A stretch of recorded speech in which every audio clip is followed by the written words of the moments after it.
बिस्मिल्लाहिर्रहमानिर्रहीम। हम chapter number 4 discuss कर रहे हैं सरकारी मालियात।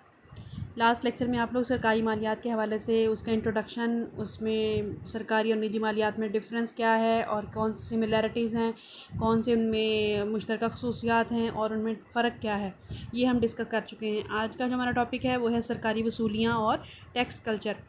आपको जैसे लास्ट लेक्चर में मैंने बताया था कि सरकारी मालियात जो होती है वो होती है हुकूमत के ख़र्च और हुकूमत की वसूलियों से मुतालिक, यानी हुकूमत की आमदनी से मुतालिक और ख़र्च से मुतालिक।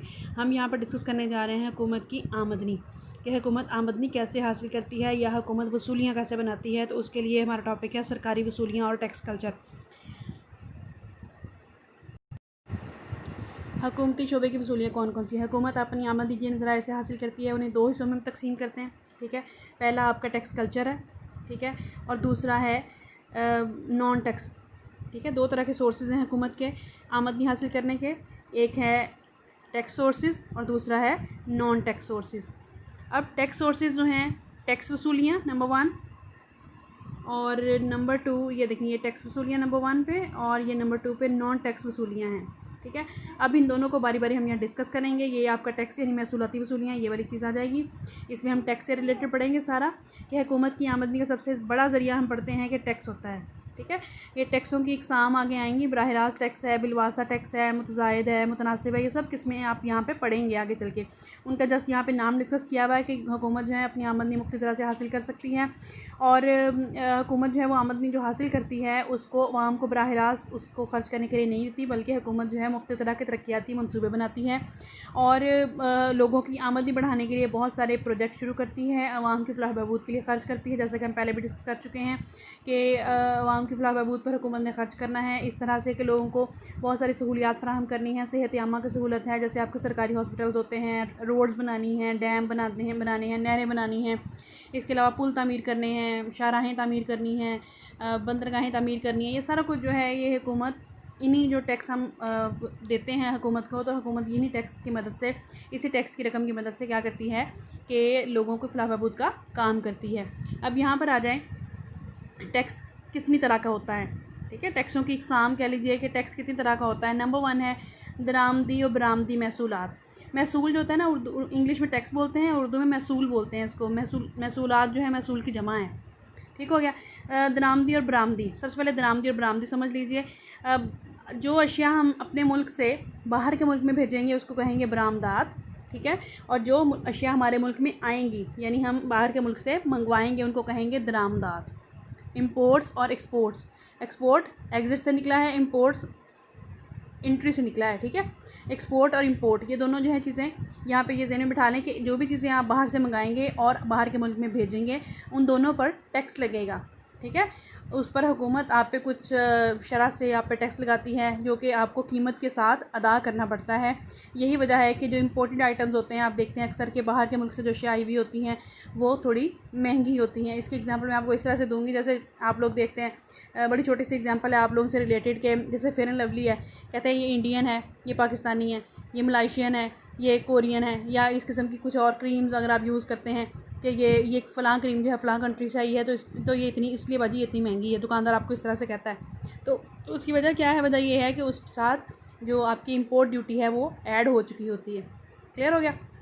अब हुकूमत जो है वो एक्सपोर्ट पे भी और इंपोर्ट दोनों पे टैक्स वसूल करती है। कुछ अशिया पे वज़न के अतबार से टैक्स लगाया जाता है, कुछ अशिया जो हैं उन पर जो है वो लगाया जाता है उनकी किस्म के एतबार से। अब यहाँ पर देखें कि जिन अशिया पर वज़न के एतबार से टैक्स लगाते हैं वो है चाय, तंबाकू, चालिया, मसनूई धागा, सिनेमा, फिल्म और चीनी वगैरह, ठीक है। इन पर लगाते हैं वज़न के एतबार से। बाकी तमाम अशिया पर जो है मालियत के एतबार से, यानी उनकी जितनी प्राइस होगी उस प्राइस के अकॉर्डिंगली टैक्स उन पर लगा दिया जाएगा।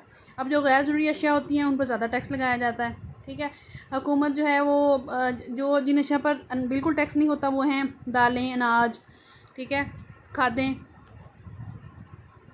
और बटर ऑयल, खुश्क दूध, सोयाबीन, अखबारी कागज़, खाम पेट्रोल, कपड़े, कीड़े मार दवाएँ और ये सारा कुछ आ गया, ठीक है। अब यहाँ पर जो है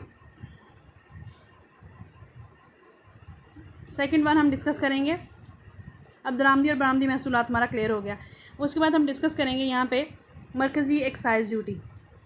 मरकज़ी एक्साइज़ ड्यूटी कौन सी होती है?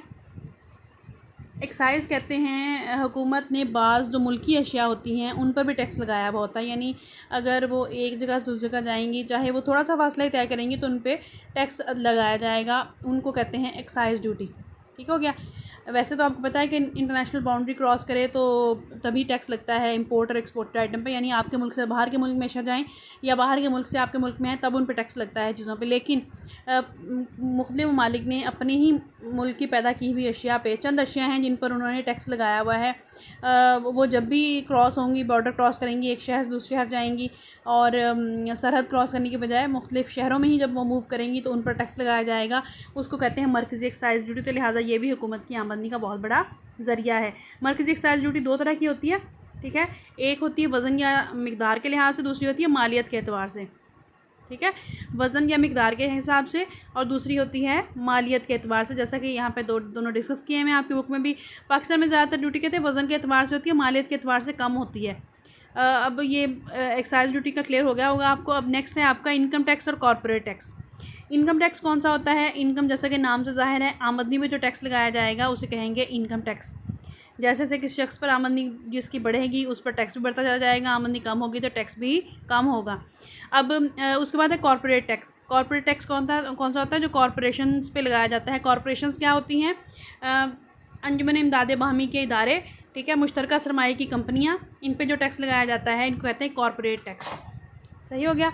कॉर्पोरेशंस क्या होती हैं? कौन से इदारे होते हैं? अंजुमन इमदाद बाहमी या मुश्तरका सरमाए की अंजुमन कौन सी होती हैं? तजारती इदारे कौन से होते हैं?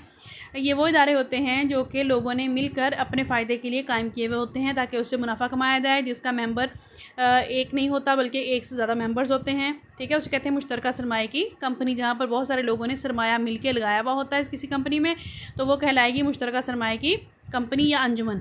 उसमें सदर होता है, उसमें मेंबर्स होते हैं, और तमाम लोग जो हैं, कुछ लोग पैसे दे रहे होते हैं और कुछ लोग सिर्फ काम कर रहे होते हैं, तो वो कहलाती है मुश्तरका सरमाए की अंजुमन। तो उनसे भी टैक्स लिया जाता है, तो उसको कहेंगे कॉर्पोरेट टैक्स। क्लियर हो गया। इनकम टैक्स और कॉर्पोरेट टैक्स क्लियर होगा, ये भी हुकूमत की आमदनी का ज़रिया है। उसके बाद आपका आ गया बिक्री टैक्स।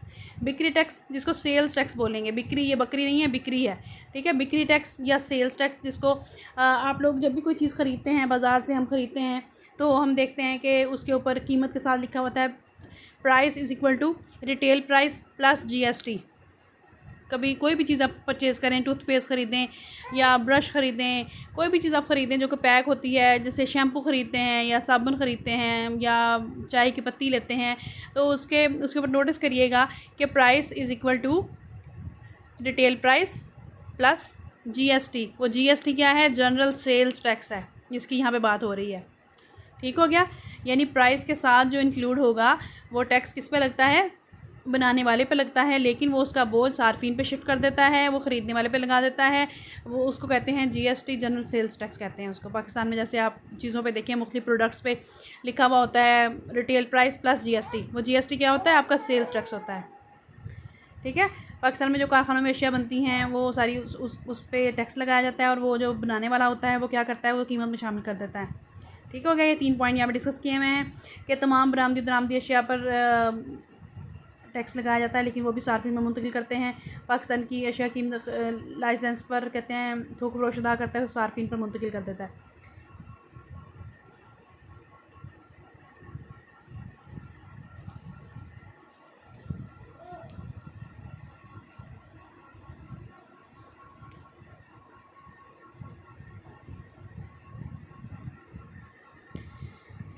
उसके बाद आ जाए सेल्स टैक्स के बाद ज़रिए टैक्स की तरफ। ज़रिए टैक्स जिसको हम एग्रीकल्चर से रिलेटेड है, या नाम से ज़ाहिर है कि ऐसा टैक्स जो एग्रीकल्चर पे लगेगा, जो लगेगा ज़राअत वाली अशिया पे। जो भी चीज़ें आप बनाएंगे ज़रिए अशिया पे, आइटम का लें गंदम, चावल, कपास, गन्ना, इन पे जो टैक्स लगेगा उसको कहेंगे एग्रीकल्चर टैक्स। यानी इनके मूवमेंट पे, इनको जब आप लाने ले जाने पे जब भी वो टैक्स लगेगा उसको कहेंगे ज़रिए टैक्स। ज़िम्मेदारों पे लगेगा ना टैक्स, उसको कहेंगे ज़रिए टैक्स। क्लियर हो गया। उसके बाद है मुतफर्रिक टैक्स। मुतफर्रिक टैक्स का मतलब है अदर टैक्सेस, इसके अलावा जो हुकूमत टैक्स लगाती है, जो डिस्कस किए हैं 5, इसके अलावा और भी कुछ इकसाम हैं। सबसे पहला है सरचार्ज टैक्स। सरचार्ज लगता है आपके बिल्स में, जैसे बिजली का बिल आता है उसमें सरचार्ज होता है, टैक्स के अलावा होता है, ठीक है वो। फिर आपका कह लें कि फ़ोन का बिल आता है, उसमें भी होता है। इसके अलावा आपका जो मुख्तलिफ तरह के जो आपने शेयर्स लिए हुए थे उसमें सरचार्ज होता है। ठीक हो गया। स्टाम्प ड्यूटी क्या होती है? ये अदालत में जो भी आप स्टाम्प बनवाते हैं, कोई रिटर्न एग्रीमेंट आपने करना होता है, उसके लिए भी उस पर जो टैक्स लगता है वो आ जाएगा। दौलत टैक्स कौन सा होगा? जो दौलत पे लगता है, आपकी प्रॉपर्टी पे लगता है, जिसकी शरह मुकर्रर की हुई है, उससे ज़्यादा प्रॉपर्टी होगी तो वो उस पर टैक्स लगेगा। तोहफ़ा टैक्स कौन सा होगा? आपको कोई गिफ्ट भिजवाएगा या आपने भेजना होगा कहीं तो उस पर टैक्स लगेगा बाहर के मुल्क में, ठीक है। अपने मुल्क में तोहफ़ा देने पे कोई पाबंदी नहीं है, आपस में एक दूसरे को बाहर के मुल्क में आप तोहफ़ा भेजेंगे तो उस पर टैक्स लगेगा। विरासत टैक्स कौन सा होगा? जो मरने वाले लोग जब शिफ्टिंग कराते हैं कि एक फादर की डेथ हो गई है, आगे उसके बच्चों में डिवाइड करनी है प्रॉपर्टी, तो उनको टैक्स अदा करना पड़ेगा, उसको कहेंगे विरासत टैक्स। अब यहाँ पे हमारा ये टॉपिक क्लोज़ होता है और यहाँ पर हमने आज डिस्कस क्या किया है? हमने टैक्स सोर्सेज डिस्कस किए हैं कि हुकूमत के टैक्स के कौन कौन से ज़राए हैं। दरामदी बरामदी महसूलात हैं, एक्साइज़ ड्यूटी हमने डिस्कस की है, इनकम टैक्स और कॉर्पोरेट टैक्स डिस्कस किया है, बिक्री टैक्स, ज़र टैक्स और मुतफर्रिग टैक्सेस है। ये 5-6 एग्जाम्स हमने डिस्कस की हैं इसकी टैक्सों की, ठीक है। टैक्स सोर्सेज हैं जिसमें सिर्फ टैक्स के हवाले सारा आया है। अब जो अगला हम डिस्कस करेंगे नेक्स्ट टॉपिक, वो हमारा आएगा नॉन टैक्स सोर्सेज।